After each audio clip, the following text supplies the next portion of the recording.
অপ্রাপ্তিতেই মুক্তি।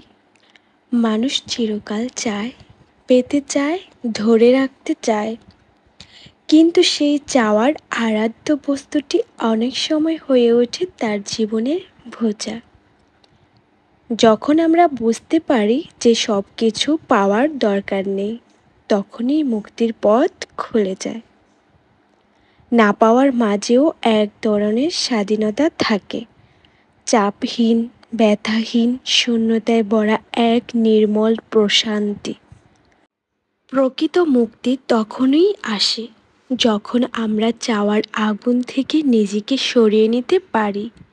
প্রত্যাশার ভার কমিয়ে দিলে জীবন হয়ে ওঠে সহজ ও হালকা।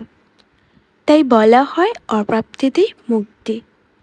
কারণ প্রাপ্তির লোভে আমরা যে দাসত্বে আবদ্ধ হই, অপ্রাপ্তি তা মোচনের এক নিঃশব্দ উপায়।